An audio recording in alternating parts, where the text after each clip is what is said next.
This new series is called Dissecting Hollywood. I want to directly confirm, address, or deny the rumors that surround so many legends of old Hollywood that we still think about today. So many people claim that Marilyn Monroe was plus size. I mean, you always see pictures of Marilyn where she has this like amazing figure, this amazing outline. I guess in like modern terms, you say that she was like thick or curvy. I have seen so many fake interviews with Marilyn Monroe and these fake quotes. They're on like Pinterest or Facebook or Tumblr. And it's Marilyn Monroe being like, to all the girls that feel like they don't fit in and they're curvy. But she never said that. So in the 1950s in America, clothing came between the sizes of size 8 and size 18. Back then, size 8 was essentially the equivalent of size 0 right now.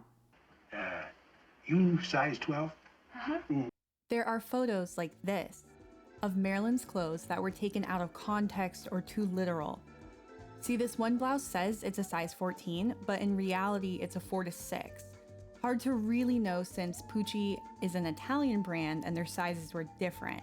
And if you see this photo of Marilyn wearing it, you can confirm that it is not a plus size blouse. Another thing that people use as proof are photos like this one, or other photos that are from the times Marilyn was pregnant. This one is from the time she was pregnant. Around the time she was filming Some Like It Hot is when she was the heaviest in her life. She always fluctuated between 115, 120 pounds, but during her last confirmed pregnancy, she did reach 136 pounds, and even at this point, her waist was only 27 inches. By the time she died, on her autopsy report, it says she weighed 116 pounds. So the reason why I'm addressing this is not to shoot you down or shoot her down or something, or just to be rude. It's more so to be like, hey, if you look up to her, go for it. But she's not, I'm just trying to say that like she wasn't plus size. So James Dean and Marlon Brando, there are so many rumors about their relationship.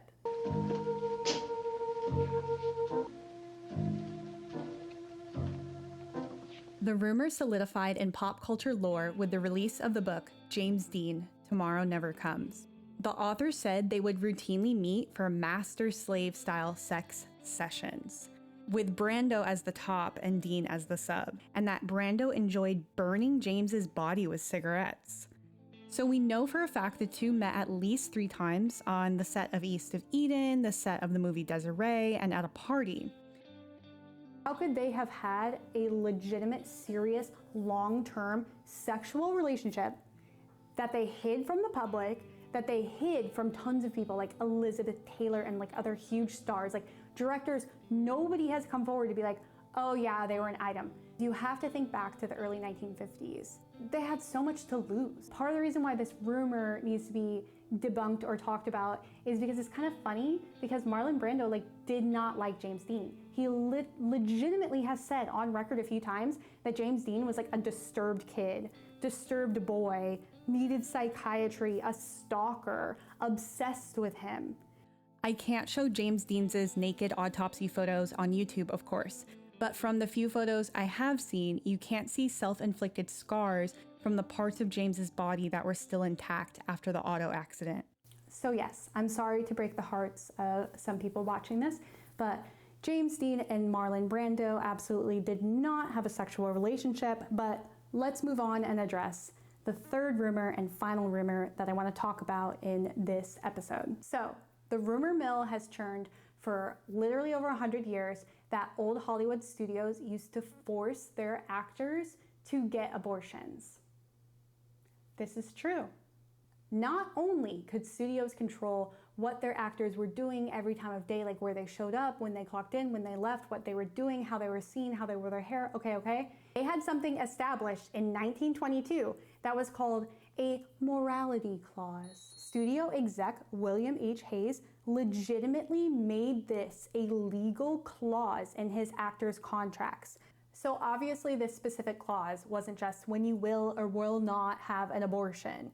No, the morality clause spanned everything from having children, getting married, who you're going on dates with. Lana Turner is probably the one with one of the most shocking stories I've heard.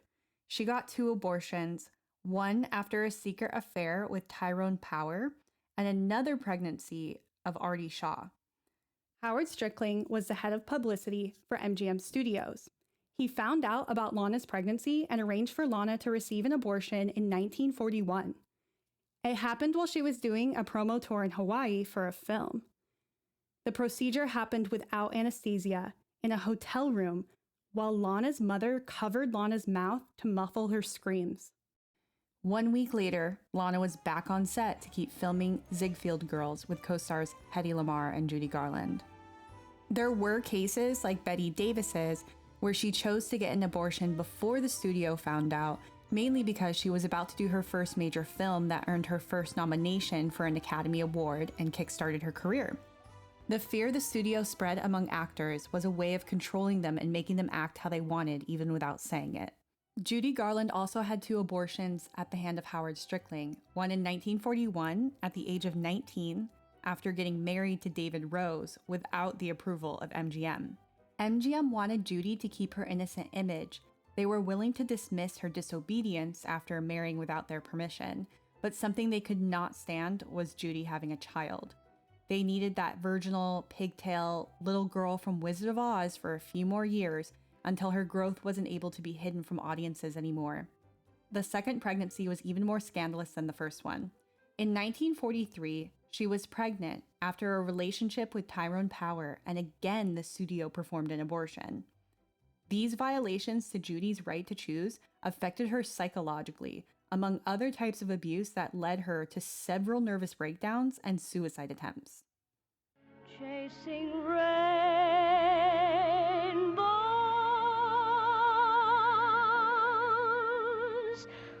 waiting to find a little bluebird